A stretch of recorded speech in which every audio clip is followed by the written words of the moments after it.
Bueno, Irene Barañano naiz, EHUko ikaslea eta doktore gaia eta Bilboko mugimendu antitaurinoari buruz hitz egingo dizuet. Askotan iruditzen zaigu, tauromakiak ibilbide edo historia oparoa duela, luzea, baina hori da, edabidetatik eta mugimendu taurinotik garrantzi handia eman zaiolako.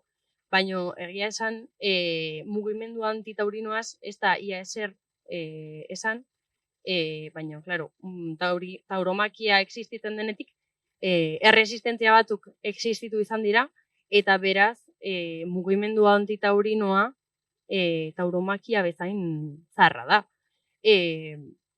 Nik ezin dut orain mugimendu antitaurinoaren historia osoa kontatu, eta horregatik Bilboko historiara mugatuko naiz.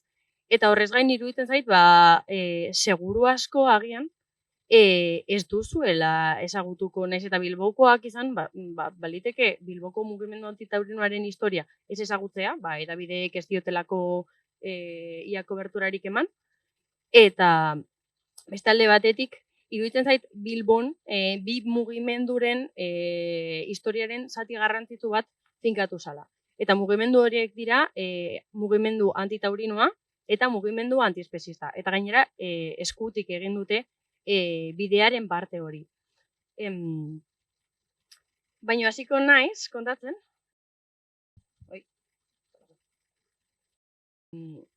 Nondik datorren tauromakia?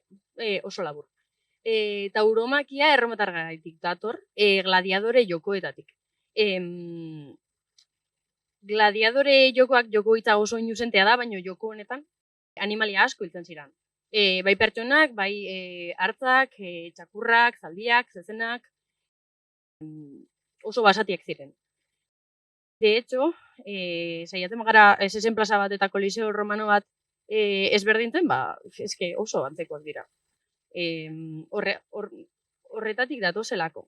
Baina, klaro, kristautasuna heldu zanean, erromatar garaia, erromatar imperioa erortzean, kristautasunak esan zuen, bale. Baina, gizakion bizitzak sakratuak dira eta mesedez ez hil jendea, gladiadore jokoetan. Eta, klaro, leku gehienetan eragina esan zuen hori. 16. mendean, Pio Bosgarrena aita santuak zezenketak debekatu egin zituen euren krudeltasunagatik. Gizarteak krudeltu egiten zituztelako, baina, Espainiak eta beste herrialde batuek esan zuten, guri bost. Geroago, Espainol imperioa erortzen ari zenean, Espainiak oso irudi ikaskarrazekan nazioartean. De hecho, nazioarteko komunitateak horrela irudikatzen zituen espainolak. Krudel bezala, toreroak odolzale gisa, bruto hitza asko erabiltzen zuten, eta testu inguru horretan espainolek, espainolen morala portxo bat altatzeko, zezenketei bombo handia eman zieten. Zezenketak erabili zituzten moral espainola altatzeko. Eta horregatik sortu ziren, las corridas taurinas. Zezenketen urrezko garaia izan zen, eta zezenketen urrezko garai horretan eraiki zen Bilboko lehen zezen plaza. Ez da intzarra, pentsatzen badugu, 100 piko urte ditu.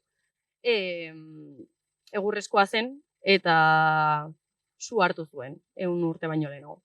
Ez dakigu zu hartu zuen, edo norbaitek eman zion, baino egin zen. Eta zezen plaza hau,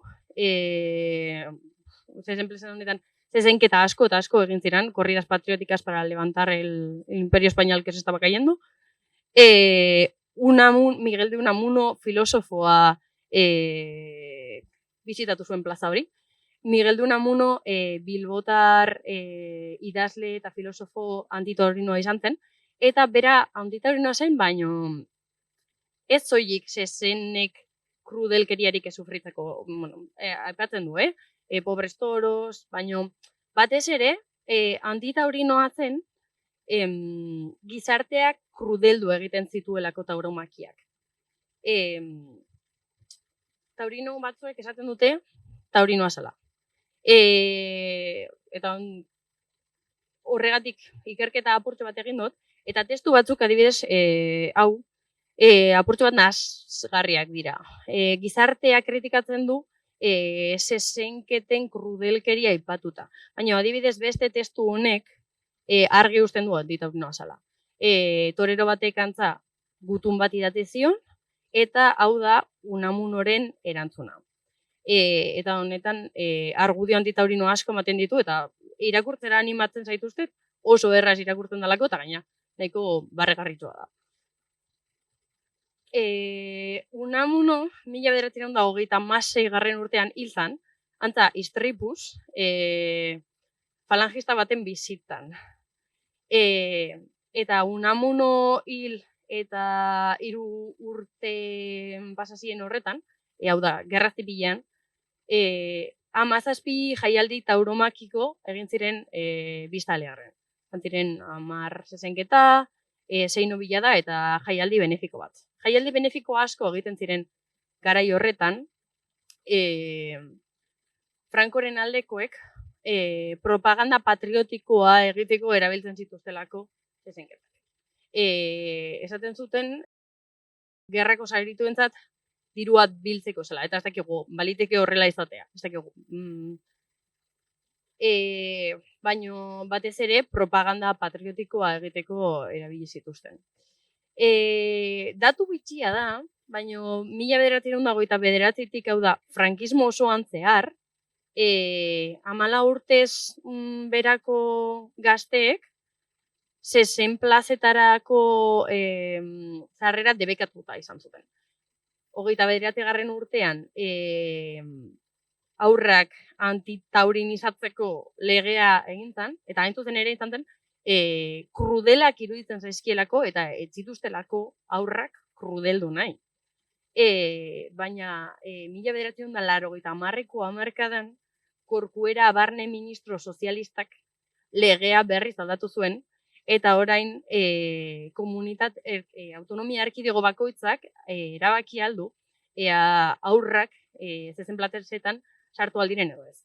Hau, ministro sozialista batek egin zuen, eta, bueno, Codina Segoviaren liburua irakurtzen baduzue, bertan esaltzen dugu oso ondo nola sozialistek hasiera batean zezenketen kontra egin zuten, zezenketek herria lokartu dituztelako, el opio del pueblo. Baina, bueno, orain antza aldatu da, eta Bilbon, de hecho, nahiko.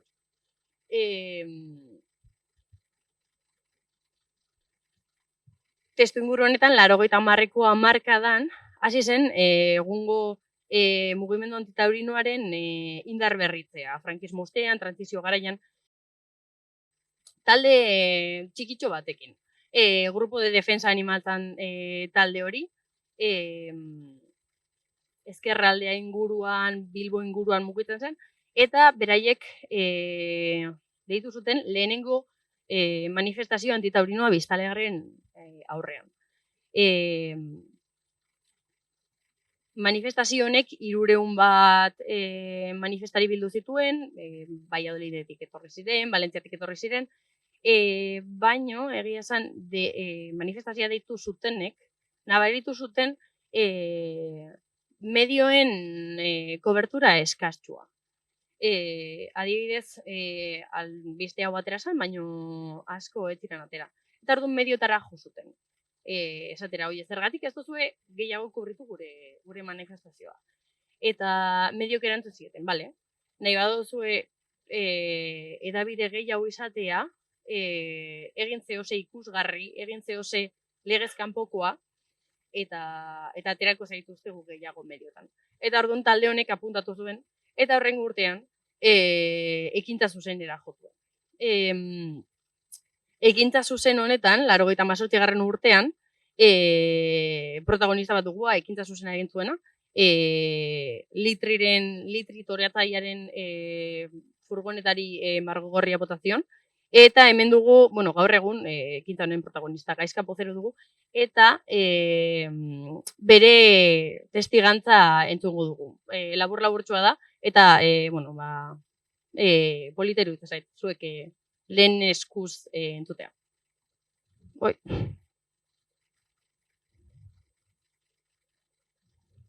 Entzuten da? Ez.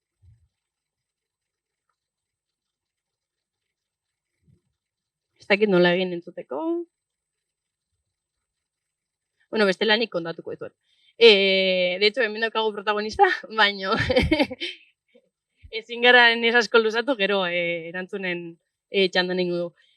Bueno, kordon poliziala saltatu entzuen, eta furgonetari margo gorria bota zion, eta horrek lortu zuen sekulako islabena erabideetan. Claro, honek garri zuen, ba, ekintasuna egin zuen pertsona atxilotzea, plaza barrura sartzea, eta, bueno, poliziak ez zuen oso ondo tratatu esango dugu. Plaza barruan. Baina horrek bai ekarri zuen aldaketa bat, eta geroz eta manifestazio jendetuagoak egiten hasi ziren. Hau 2000 urtea da, 2000 urtean esen ekintasunik egin, baino arazo izan zen, justo manifestazioaren bezperan, manifestazioa egiteko baimenak kendu zietela. Baimen hori kendu zietenez, manifestazioaren deitzaileek abisatu zuten. Oie, hau manifestazio hau orain ilegala da, baino berdin egingo dugu. Eta, bueno, orduan, deitzaileak atxilotu zituzten, saietz bat hautsi, eta berriro ere mediotan sekulako itzala eduki zuen. Urte horretan bertan, ikusita, mediotan agertan ari zirela eta fuerte ari zirela, sortu zen Club Antitaurino y Animalista de Bizkaia. Eta, pertsona manifestazioaren deitzaileek sortu zuten, eta hurrengo urtean, animalisten botoa nonbait islatzeko, 2003 urtean, alderdi politiko animalista hau sortu zuten. Bilbon sortu zen, jende asko ez daki. Partido antitaurino zen garai batean, eta lehenengo hauteskundeetan ziren 600 botora heldu. Partido honek evoluzio nahiko positiboa eukidu, eta orain 2015 urte inguruan, 2015-2019 lortu izan ditu 1.000.000 pasa boto ere. Baina, ja aldatu izan dira, ja ez da antitaurino hitza bere izenean, baizik eta aldatu dute animalista, orain ingurumena ere sartu dute beren izenean.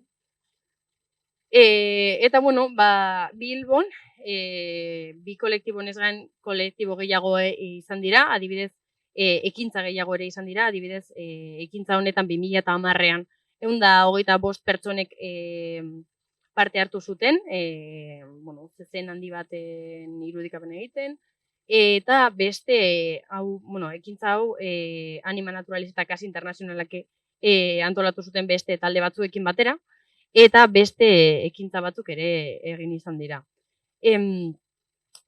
Oso gutxi geroago, Piztiak taldea sortu zen, Bilboko esfera antiespezistaren inguruan.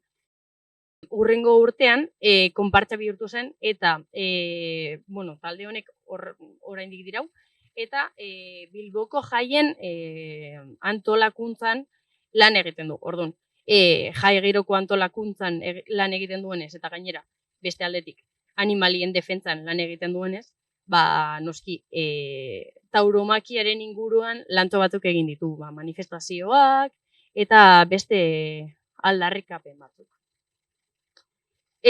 Por cierto, aurten lortu dute Bilboko Konparten Federazio osoa antitaurino deklaratzen.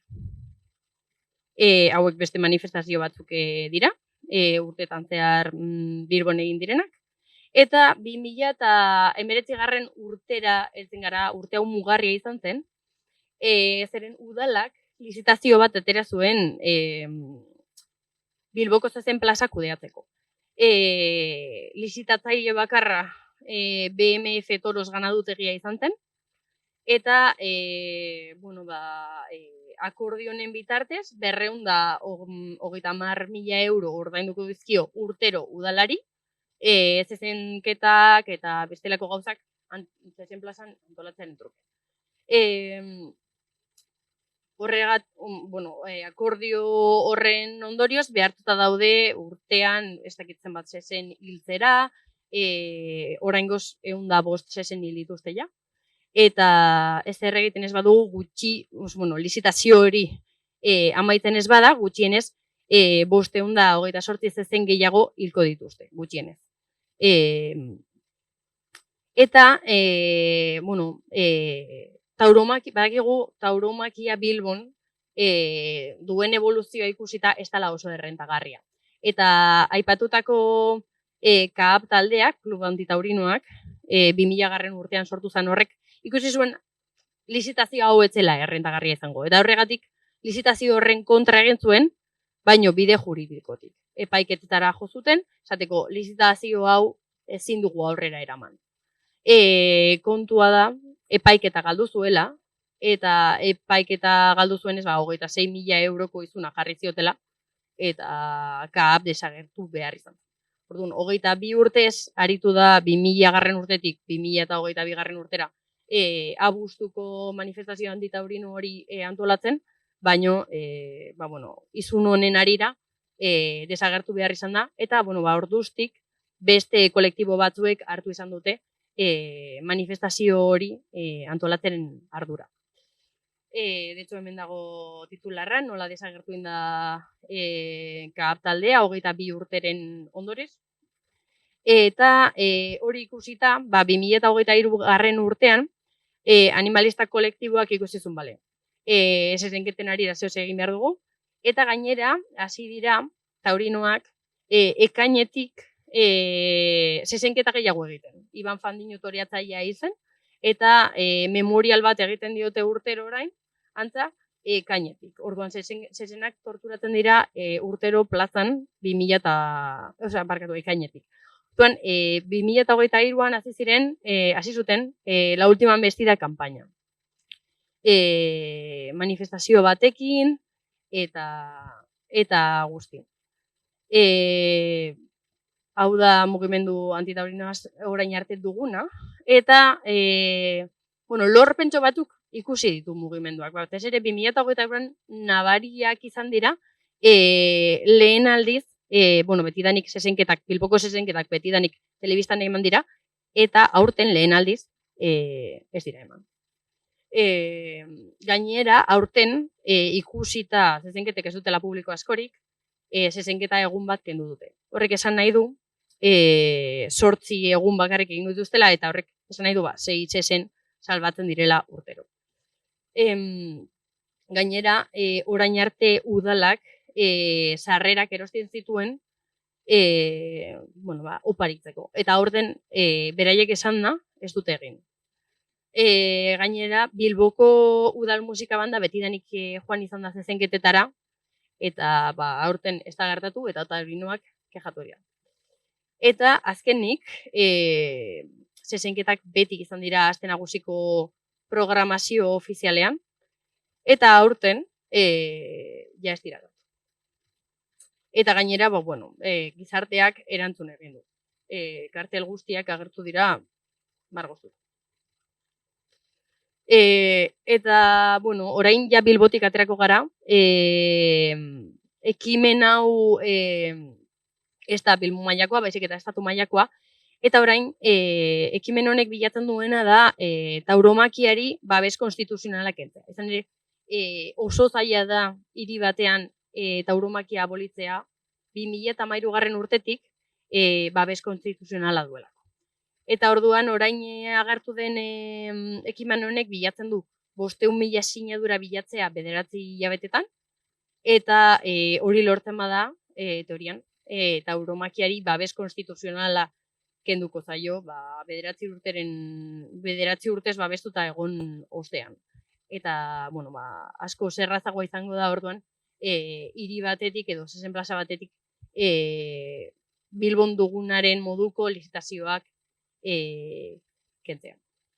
Eta, hau izan da dana, galderarik badozue, iruzkini, kritikarik, egin dezakezu. Hau da nire emaila, ere egin diaz.